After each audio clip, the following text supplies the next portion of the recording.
Hi friends, எல்லாத்துக்கும் வணக்கம். சோனம் வாங்ச் இந்த பேர் தான் இன்றைக்கி இந்தியா முழுக்க ஒழிச்சிட்ருக்கு. சில மீடியாஸ் வந்து இவர் சொல்லுது, சில இது சொல்லும்படி சிஜேபி கோக்ரஜ் ஜனதா பார்ட்டி நம்ம கேள்விப்பட்டிருப்போம். அந்த கோக்ரஜ் ஜனதா பார்ட்டியில் இவர் ஒரு மெம்பர், முக்கிய தலைவராக வந்து ஒரு போராட்டம் பண்ணுறார். அதாவது மத்திய கல்வித்துறை அமைச்சராக தர்மேந்திர பிரதானத்தை எடுத்து போராட்டம் பண்ணுறார். சிபிஎஸ்சி வந்து கொஸ்டின் பேப்பர்லேருந்து நீட்லேருந்து ஏகப்பட்ட முறைகேடுகள் நடந்திருக்கு. அதை எதிர்த்து இவர் போராட்டம் பண்ணுறார். உண்ணாவிரதம் இருக்கார். கல்வித்துறை இவங்க மாதிரி அமைச்சர்களால் கல்வித்துறை நாசமாக போகும், இவரை வந்து தர்மேந்திர பிரதான் வந்து பதவியிலேருந்து நீக்கி ஆகும்னு சொல்லிட்டு போராட்டம் பண்ணுறார்.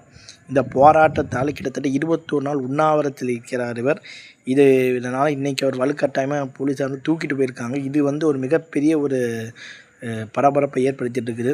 ஸோ இதனால் இவர் அடுத்த அண்ணா ஆசாராக நினைச்சாலும் நீங்கள் ஆச்சரியப்பட ஒன்றும் கிடையாது. இதை யார் பண்ணுறா, எதுக்கு பண்ணுறாங்கன்னு நமக்கு சரியாக தெரியாது. ஸோ இதை வந்து எப்படி வந்து பண்ண போகிறாங்க நமக்கு சரியாக தெரியல. இதுக்கு முன்னாலே நம்ம பல கார்ப்பரேட் நிறுவனங்கள் இருப்பாங்க, சில எதிர்கட்சிகள் சொல்லுவாங்க. ஸோ இதை வந்து நம்ம நாட்டுக்காக இவர் பண்ணுறார் மட்டும் நமக்கு தெரியும்.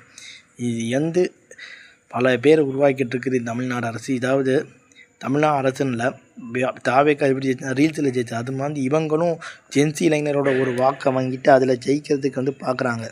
ஸோ அது வந்து எப்படி நமக்கு சரியாக தெரியல. அதை வந்து இந்த இந்த நபர் எப்படி வந்து வெளிக்கொடுத்த போகிறான்னு தெரியல. நம்ம பொறுமையாக வந்து பார்த்தான்னு சொல்லி என் வீடியோ நான் முடிச்சுக்கிறேன். உங்கள் விடைபெற்று முத்து பிரகாஷ். பாய்.